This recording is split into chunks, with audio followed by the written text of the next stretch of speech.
Abra sua Bíblia. Marcos capítulo 4. A partir do verso 35. Marcos 4, 35. Se você está sem Bíblia, só olhar aí o telão. E naquele dia, sendo já tarde, disse-lhes: passemos para o outro lado. E eles, deixando a multidão, levaram consigo, assim como estava no barco, e havia também com ele outros barquinhos. E levantou-se um grande temporal de vento, subiu as ondas por cima do barco, de maneira que já se enchia. Ele estava na popa, dormindo sobre uma almofada, e despertaram-lhe, dizendo: mestre, não se te dá que pereçamos? E ele, despertando, repreendeu o vento e disse ao mar: cala-te, aquieta-te. E o vento se aquietou, e houve grande bonança. E disse-lhes: porque sois tão tímidos, ainda não tendes fé? E sentiram um grande temor, e diziam uns aos outros: mas quem é este, que até o vento e o mar lhe obedecem? Verso 1 do capítulo 5. E chegaram ao outro lado do mar, a província dos Gadarenos. Feche os seus olhos. Senhor nosso Deus e Pai, em nome de Jesus, eis aqui a Tua palavra. Continua falando conosco. Usa-me como um canal de bênção nesta hora, em nome de Jesus. Amém. Glória a Deus. Amém. Vamos observar mais um desafio que os discípulos vão enfrentar na sua caminhada com Jesus. Andar com Jesus nunca foi fácil para ninguém, por causa, o próprio Pedro descreveu isso: como eu, sendo pecador, vou andar com o Senhor que é santo. Todos aqueles que se predispõem a andar com Jesus, inevitavelmente vai ter que se submeter ao negar a si mesmo, tomar a sua cruz e andar após ele. Isso é um discurso muito bonito, muito agradável, mas extremamente desafiador. Viver com ele e tendo que negar-se a si mesmo, e muitas vezes sem entender as coisas que estão acontecendo, é um grande desafio. Já era tarde. Provavelmente boa parte dos discípulos já esperava que a missão daquele dia tivesse encerrado. Eles deviam estar cansados, sujos. E Jesus faz um convite, e Marcos começa usando um advérbio de tempo. E sendo já tarde, Jesus disse: passemos para outra banda. Vamos para o outro lado. Eu quero que vocês passem comigo. Não era uma determinação naquela ocasião. Os discípulos estavam iniciando a sua caminhada, é verdade. Me parece que Jesus ali dava a escolha. Mateus capítulo 14, a partir do verso 22, o texto diz que Jesus obriga seus discípulos, ordena, manda, determina. Era outra fase do relacionamento. Naquela fase, Jesus não está mais dando opção aos seus discípulos. Já eram maduros o suficiente para entender os desafios. E nesse texto, Jesus diz: passemos. O verbo aqui citado indica que Jesus vai com eles. Mateus 14, a partir do 22, Jesus disse: vão vocês, que eu vou depois. Para os discípulos era muito confuso nessa ocasião. Porque se eles tinham a maturidade em Mateus 14, eles ainda eram bem inexperientes em Marcos capítulo 4. Jesus disse: vamos para o outro lado. Que lado é esse? O que tem lá? O que nós vamos fazer lá? Qual é o propósito? Lá é a terra dos gentios. Lá é a terra das pessoas que não têm nenhum tipo de relacionamento com Deus. Lá é a terra da criação dos porcos. O lado oeste, não. Mas aquele lado era um lado basicamente proibido, inapropriado, inadequado. Sabe, aquele ambiente onde nenhum deles gostariam de ir, não há intenção. O que nós vamos fazer lá? E pior, a essa hora, pensa, a essa hora nós vamos entrar no barco e atravessar para o outro lado. E pior, se olhar para frente, está o Monte Hermon. Ele anuncia com muita certeza a descida das tempestades. Ele anuncia de uma forma muito assertiva que um temporal está para vir. 4 homens que sabem como isso funciona estão no barco: Pedro, seu irmão André, Tiago e seu irmão João. Jesus já chamou pescadores, provavelmente para a base do seu ministério, porque eram homens altamente capacitados para lidarem com frustração. Homens aptos para sair, empenhar esforço, dedicação, conhecimento e voltar na manhã seguinte de barco vazio, sem nada para vender, sem nada para levar para a sua família, e seriam capazes de lavar suas redes, reunir as forças que sobraram, comer o que tinha para comer e pescar de novo. A base do ministério de Jesus era formada por pessoas fortes, sem mimimi, pessoas que não dependiam de resposta, de aceitação, de serem ovacionados, aceitos, seguidos. Essa é a grande verdade. Quem depende disso provavelmente tem caminhada curta. Quem depende disso normalmente não vai muito longe. Já já esbarra com alguém que não te reconhece, que estabelece uma limitação. Já já você esbarra com a pressão de Satanás, com a dificuldade imposta por alguém ou algum sistema.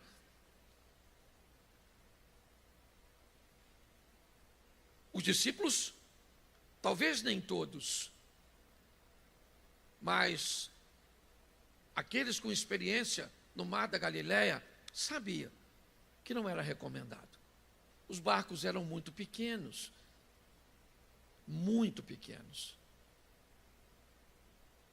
estabilidade quase nenhuma.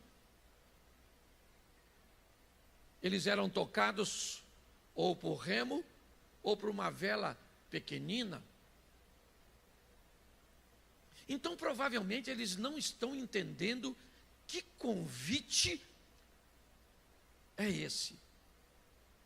O que nós vamos fazer do outro lado, a essa hora? O texto diz, já era tarde, mas nunca é tarde para o Senhor agir. Nunca é tarde para Ele entrar com providência. Nunca é tarde para que pessoas consigam viver o milagre. Essa é a verdade. Mas não é disso que o texto está falando. O texto está falando tarde de horário. Já era tarde quando Jesus veio com essa história de ir na terra desses caras, nesse lugar, e eles entram. O texto diz, e por favor, quando for colocar a canção, certo? Corrige, porque a canção está escrito aqui, certo? Ele estava na proa do barco a dormir, e não era na proa, era na popa. Nós acabamos de ler esse texto. Então não sei se alguém traduziu errado aqui, ou se quem fez a música não sabia nem do texto bíblico. Tá certo? Mas dá uma corrigida depois para a gente cantar direitinho. Estava na popa do barco a dormir. Bate menos, é mais seguro. E Jesus falou, passemos, mas foi dormir. Arrumou uma almofadinha, E foi lá e deitou. Por quê? Porque o papel dele, ele já disse, passemos. Se ele falou passemos, não tem tempestade, não tem demônio, não tem problema, não tem obstáculo, não tem governo, não tem nada. Se ele falou, vai ter que se cumprir. Posso ouvir um amém? Amém. Isso. Agora, isso não significa que tu não vai ter que encarar a tal da tempestade. Ele deita para descansar na popa do barco e vai dormir. E quem é que vem? A tempestade.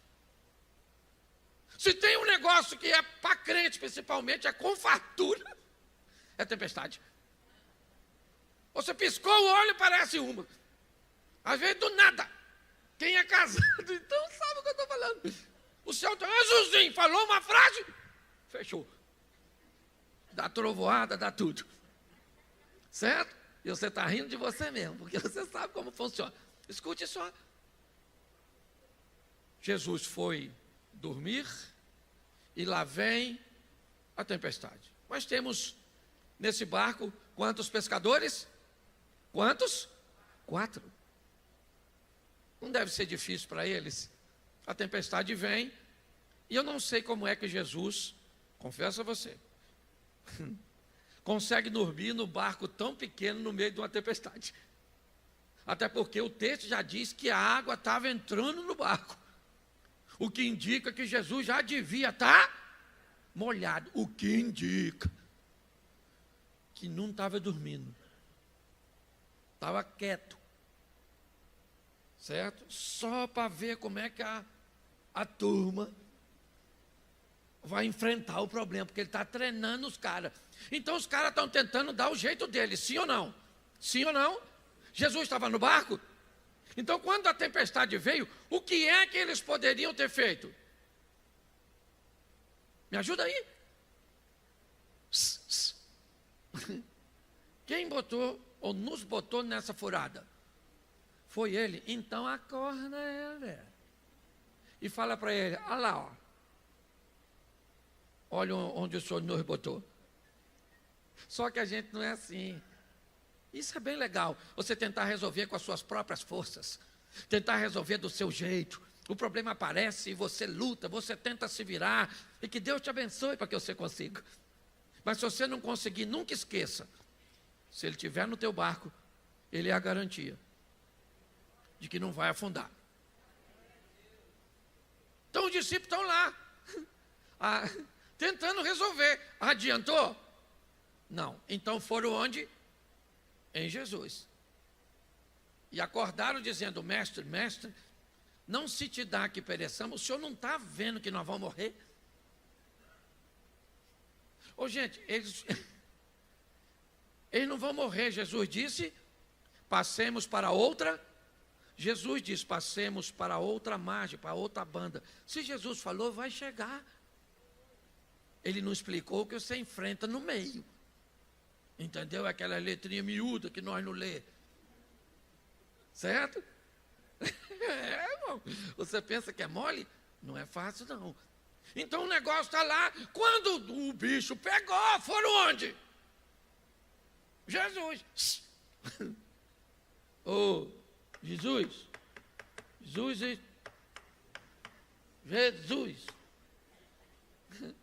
Pensa ele. Oi. Nós vamos morrer. E pior, o senhor vai morrer dormindo. Quando o senhor vê, blup, blup, blup, blup. Certo? Jesus levantou. Certo? E falou para o vento. Cala essa boca. Falou para o mar, quietinho. Não quero nem marola. Agora é piscina. E as nuvens? Dane-se. E as precipitações? Dane-se. Você está entendendo? E um conto da massa, do ar quente vindo do deserto, com ar gelado.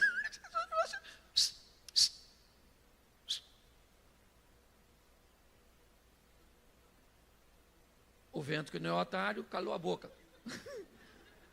Certo? Vai que nunca mais venta. O mar já sabia que tinha poder desde o Velho Testamento. Certo? Mas no Velho Testamento Deus mandou abrir. Vai que agora nessa desobediência manda fechar. Aí o mar fechou. Escute só. O vento ficou quietinho. O mar acalmou. E os discípulos começam a olhar um para o outro. E fazer uma perguntinha bem legal. Quem é esse? Como que é esse? Esse é o chefe dos crentes. Esse é o cara que vocês estão andando com ele já faz um tempinho. Já era para ter descoberto quem ele é. E mais do que quem ele é, o que ele é capaz de fazer. Já era para ter descoberto que ele tem palavra. Ele não é homem para que minta, não é filho do homem para que se arrependa. Você está entendendo? Se ele falou, vai se cumprir. E se ele disse passemos, é porque passemos, nós vamos passar. Isso é fácil de nós aqui. Certo? Porque o Mateus, eu não sei nem se sabia nadar. Era cobrador de imposto. Olha que aquele negócio afunda. Quem aqui não sabe nadar nada, igual prego? Levanta a mão. Aí, tu ia por ralo. E tem um bando que não levantou a mão, porque é chato esse negócio de ficar levantando, que ia também. Quem aqui teria condição de salvar pelo menos um, levanta a mão? Porque nada muito bem. Olha aí, não dava para salvar 10%? Pelo menos escolhesse o pastor, porque nada. Tá certo? Mas observe bem, Jesus repreende o vento, acalma o mar, o discípulo começa a olhar e fazer uma pergunta. Qual era a pergunta? Quem é esse? Quem é esse? Quem é esse? Quem é esse que está comigo, que me colocou no barco, que me colocou nessa situação? Quem é esse que me trouxe aqui? E pior, eu ainda nem sei para onde eu estou indo. Eu nem gostaria de ir do outro lado. Lá tem um montão de gente que eu não gosto.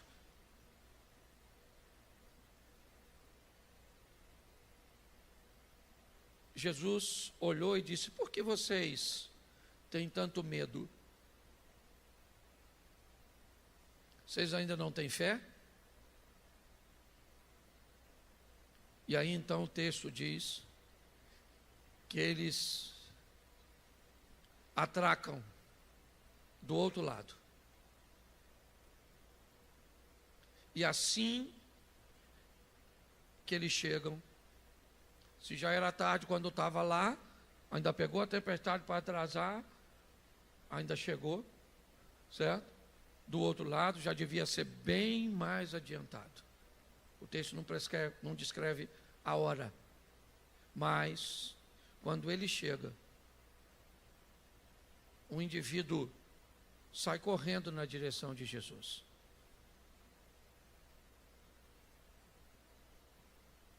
Se destacando no meio dos outros, gritando, provavelmente nu, porque era assim que ele andava, louco.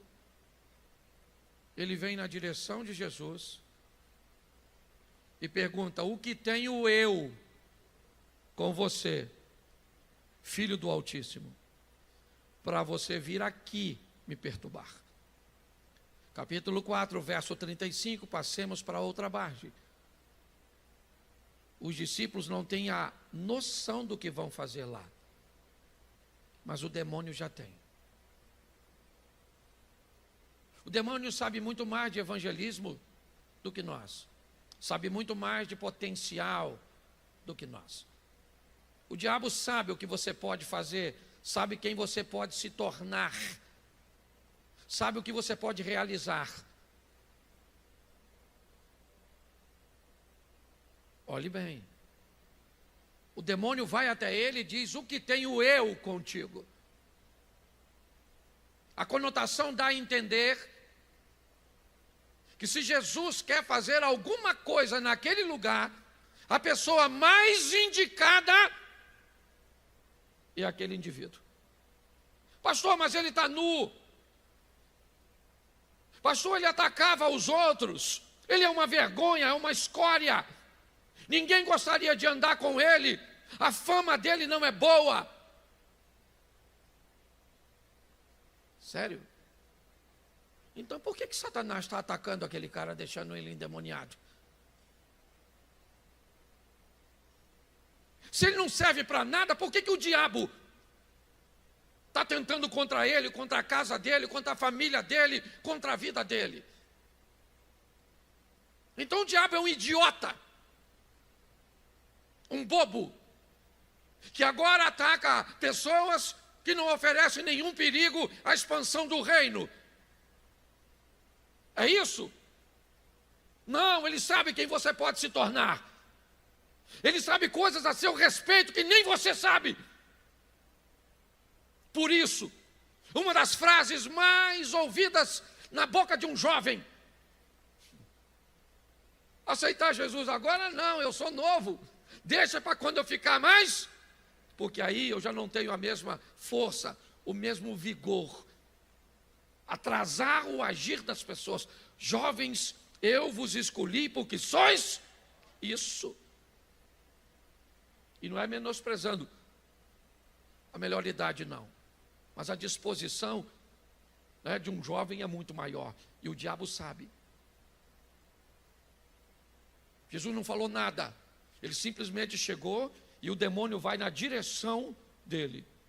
E diz: o que tenho eu, demônio, contigo, filho do Altíssimo? O que tenho eu contigo? Por que você veio aqui atrás desse cara? Ele é meu. Você consegue entender isso? Você consegue entender por que você não tem força para ler a Bíblia? Você consegue entender por que você não tem força para orar? Você consegue entender porque muitas vezes você não tem força o suficiente para acreditar em você mesmo? Você acha que é à toa? Não. Quanto mais intenso isso for, pode acreditar, é porque mais potencial existe dentro de você. E se o Espírito Santo entrar em você e, certo, alavancar esse potencial que você já tem, você vira um perigo para o reino das trevas. Então, te botar desânimo, colocar alguém para te perturbar, colocar um pastor, às vezes, para te aborrecer, colocar um irmão na igreja para tentar te atrasar, é a pedra de tropeço. O que tenho eu contigo, filho do Altíssimo, para você vir me perturbar? Jesus está com seus discípulos. Não há necessidade nenhuma de perguntar alguma coisa. Ele sabe, mas seus discípulos não. Ele diz: como é teu nome? E aí o demônio diz: eu sou uma legião. Aqui não tem um nome. Aqui tem uma legião de demônios nesse cara. Olha bem, aqui não é um demônio. Aqui é um sistema de defesa. Aqui é uma legião para aprisionar esse cara. Porque se esse cara sair desse presídio espiritual, se esse indivíduo sair desse trauma, se essa pessoa vencer esse medo, se essa pessoa conseguir romper este ambiente, isso não vai ficar bom para mim. Então não dá para botar um demônio nesse cara. É uma legião para aprisioná-lo. E os discípulos estão escutando. Jesus diz assim: sai dele agora.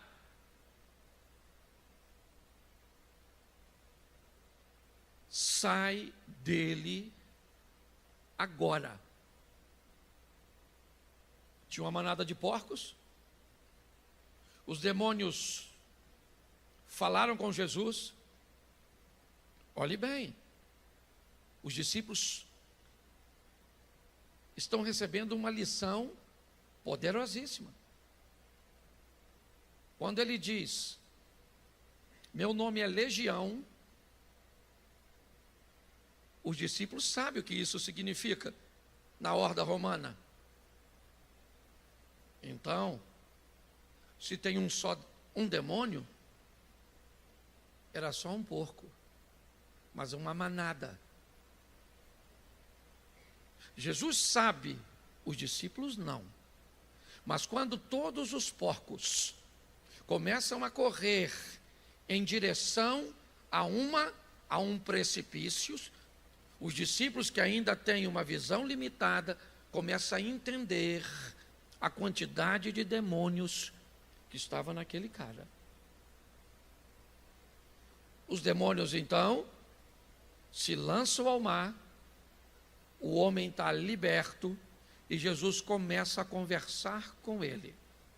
Ele se veste, provavelmente toma um banho, se veste, agora limpo, vestido e lúcido, Jesus começa a conversar com ele. Nisso chega os donos dos porcos, que foram avisados do que aconteceu. Eles vêm, e agora eles veem o homem que andava nu, vestido, que atacava os outros, lúcido. Então eles chamam Jesus e diz: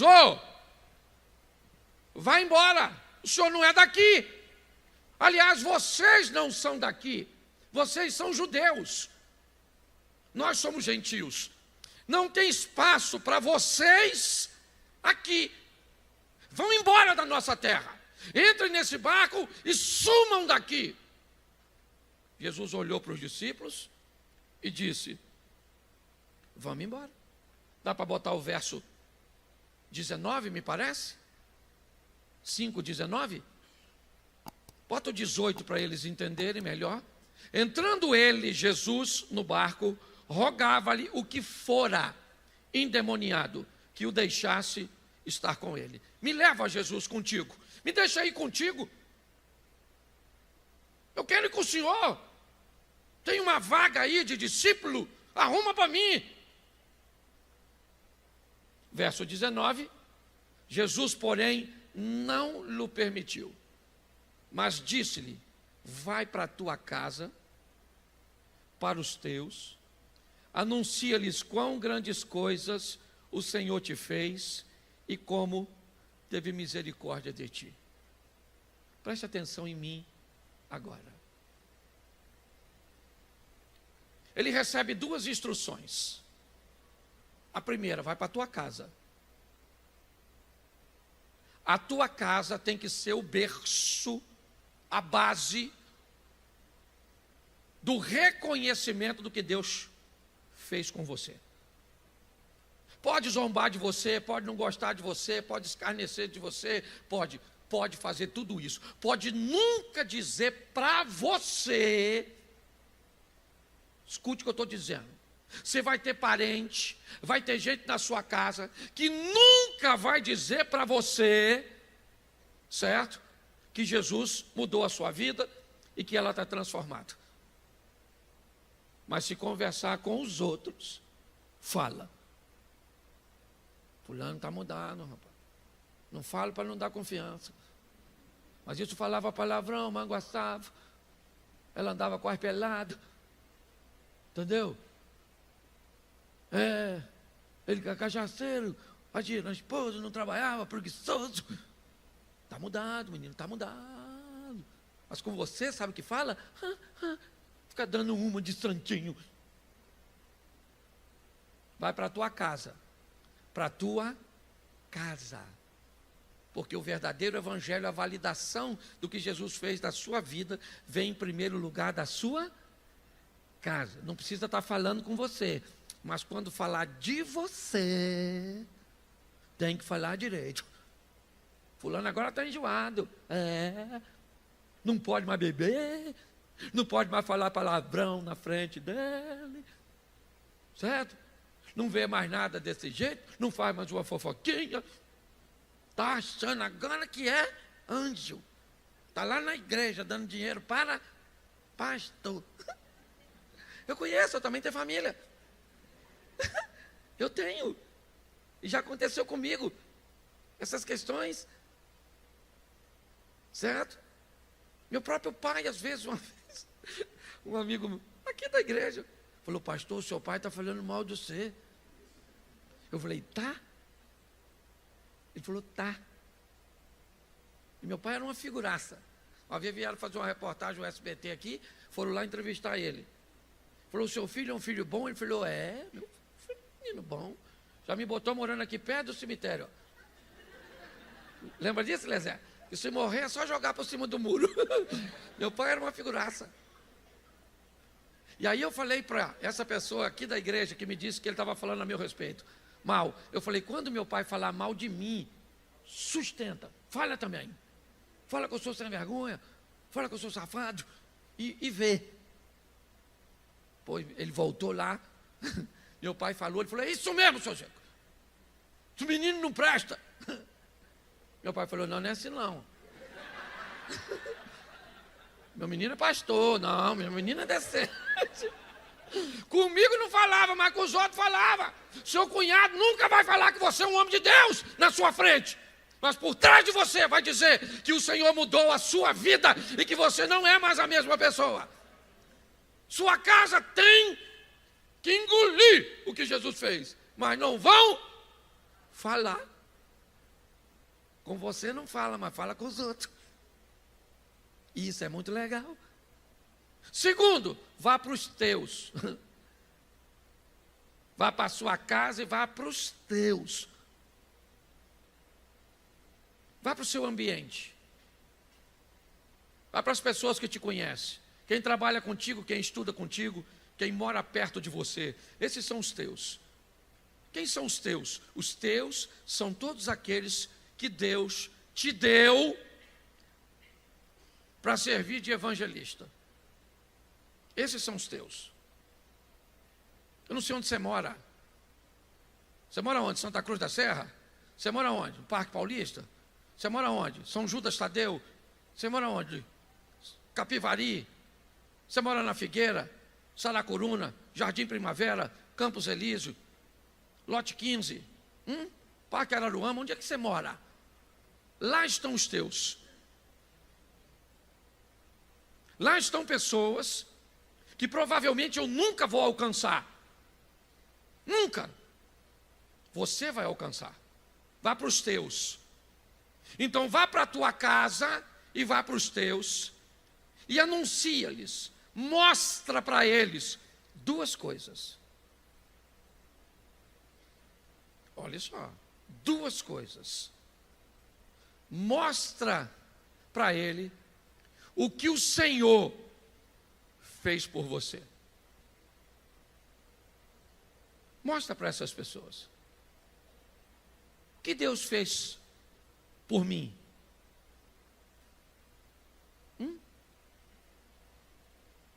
O Senhor acreditou num garoto que não tinha pai, não tinha mãe, vivia de casa em casa, teve que sobreviver a tentativas de abuso, enfrentou bullying na escola, deu o primeiro beijo na boca, irmão, com 17.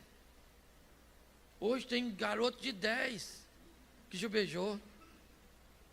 Eu beijava espelho, já falei isso aqui. E não ri não, porque eu sei que assim de gente já beijou espelho.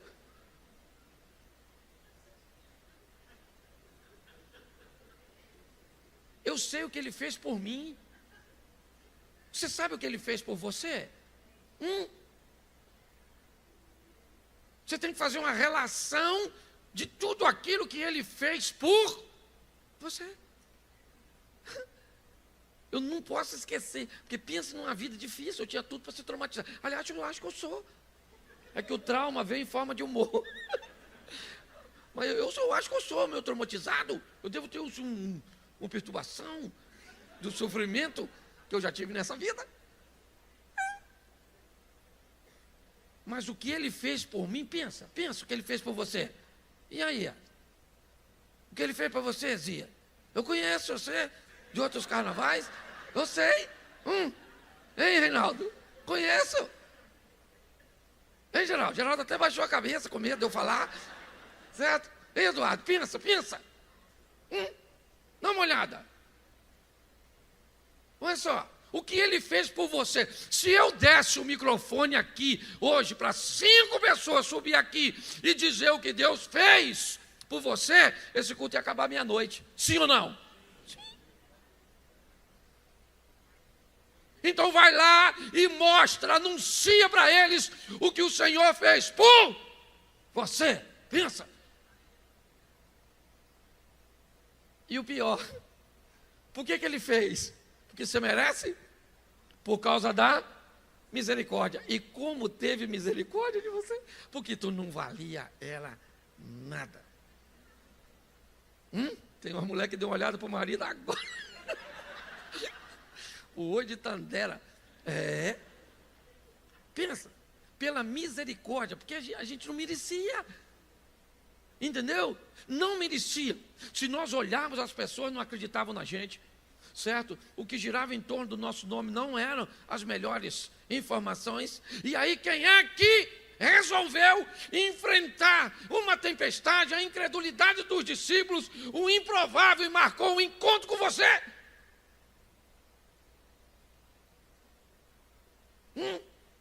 Ele entrou na sua vida e deixa eu falar uma coisa para você. Por favor, antes de parar de frequentar os lugares que você frequentava antes de receber Jesus, pergunte a Jesus se você não deve continuar indo lá. Porque quando o cara disse, me leva no barco e me deixa ser crente, Jesus disse, eu não vou levar com você, você comigo. Eu vou ficar em você aqui. Vá para lá e mostre a eles. O grande problema é que todas as vezes que nós queremos mudar ou apresentar o evangelho a uma pessoa, nós queremos que você abandone todos os seus amigos. Você tem que abandonar todo o seu estilo antigo. E você vai agora no futebol com um novo estilo, agora com o Senhor. Essa é a grande verdade. Mas normalmente o que as pessoas fazem, certo? Pega as pessoas, por exemplo, você é um policial, exemplo. Então você vive às vezes num ambiente difícil. Então você se converte, e aí então você entrega a sua vida para Jesus e agora vive uma vida extraordinária. Normalmente, qual um dos pensamentos que vem primeiro? Tomara que eu consiga me aposentar mais rápido, que Deus me abençoe, para me sair desse ambiente. Está errado. O certo seria, Senhor, o Senhor me chamou para fazer o quê naquele ambiente? Para conversar com quem? Para mudar a vida de quem através do Senhor? Essa é a grande verdade. Quando o homem disse, me leva contigo, Jesus disse, não vou permitir você entrar comigo nesse barco. Pronto. Tchau. Vamos embora, pessoal. Ninguém nos quer aqui. Vamos embora. Era a terra dos gentios, sim ou não? Sim ou não? Pedro comia porco? Comia ou não? O gadareno comia? Sim ou não? Sim, ele era de lá. Era ou não era? Então, para evangelizar ou para transformar aquele lugar, era melhor levar um judeu ou colocar alguém de lá? Era melhor colocar alguém? Então observe seu mundo, porque quando esse culto acabar, é para lá que você vai. Entendeu? E é lá, no nosso mundo.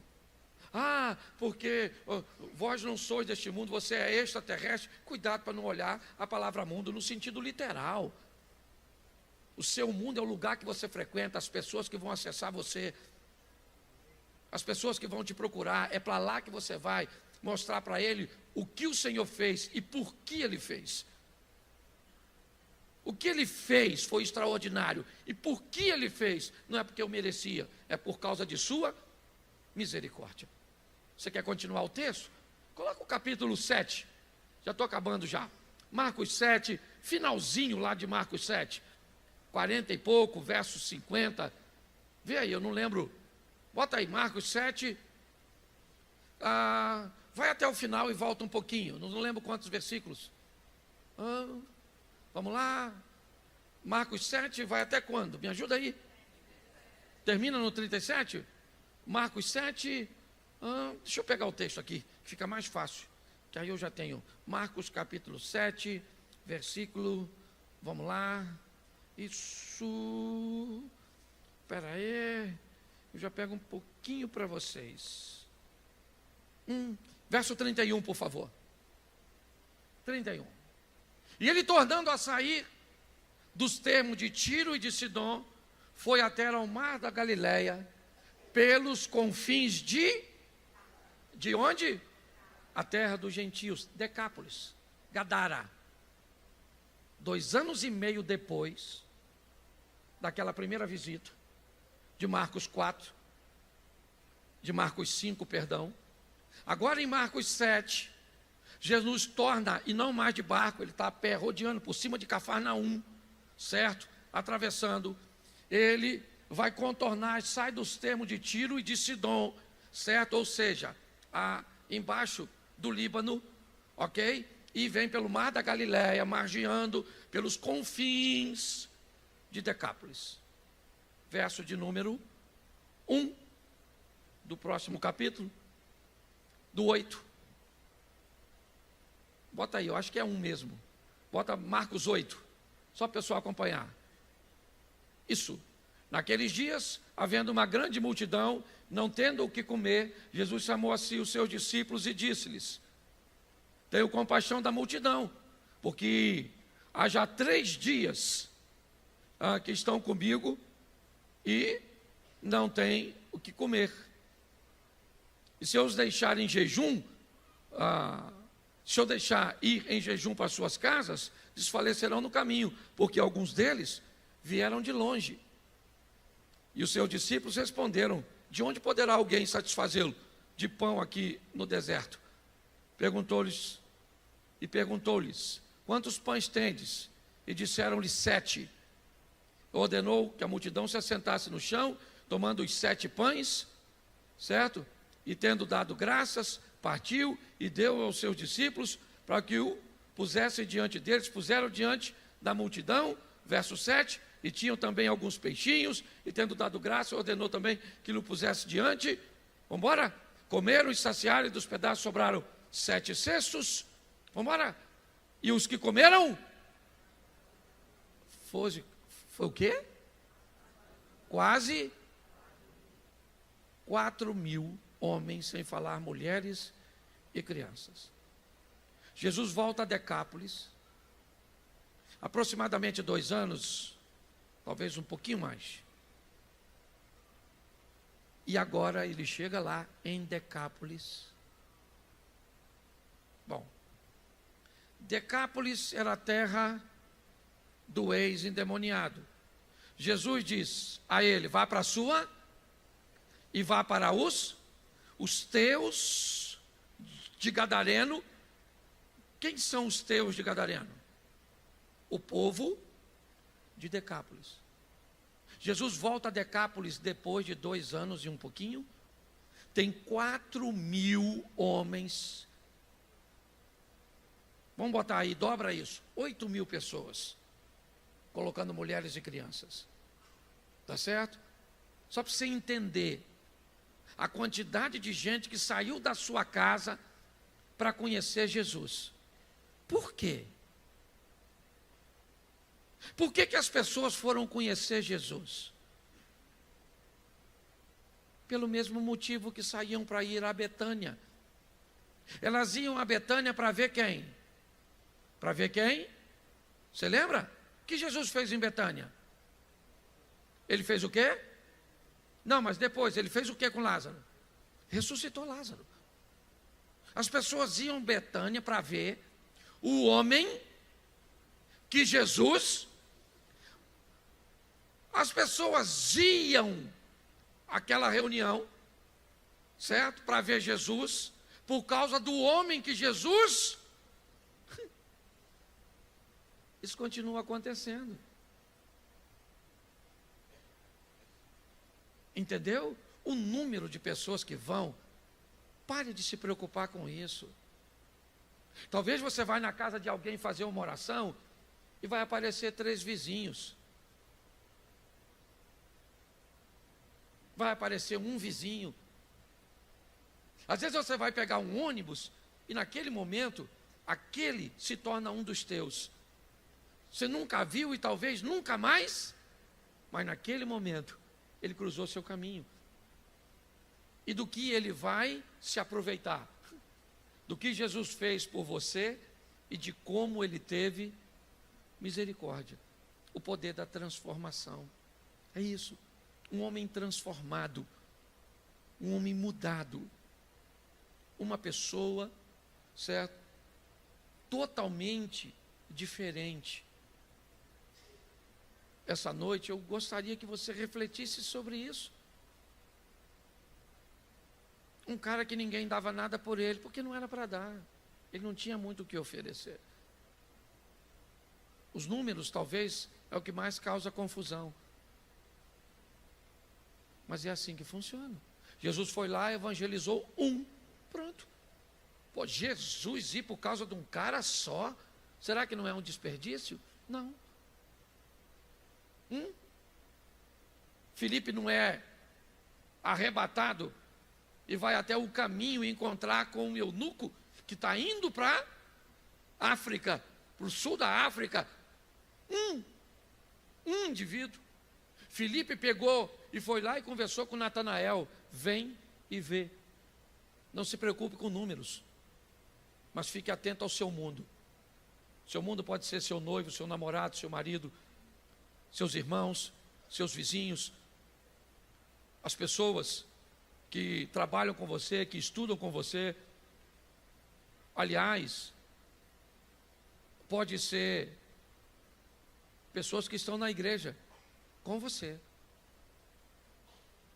Porque talvez você faz mais parte do mundo dela do que eu.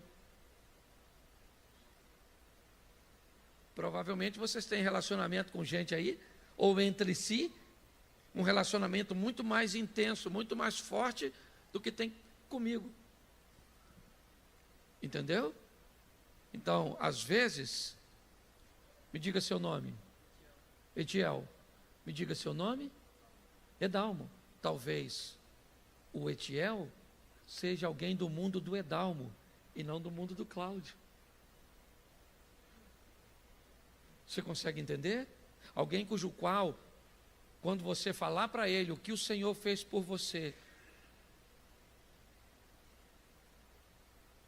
Ontem à noite nós estávamos lá em casa, sentados numa mesa, né, ao redor da mesa, com os sobrinhos, cunhados, e ali nós começamos a falar um para o outro o que o Senhor, ao longo dessa caminhada, fez por nós, conversando para aquela garotada, para eles saberem. Saia daqui para mudar seu mundo. Saia daqui para que as pessoas conheçam Jesus através de você. Por quê? Porque Ele teve misericórdia de você. Ele está tendo misericórdia de você. Seja uma bênção. Que as pessoas possam olhar e ver o que Cristo tem feito, fez e fará na sua vida. Posso ouvir um amém? Você pode ficar de pés?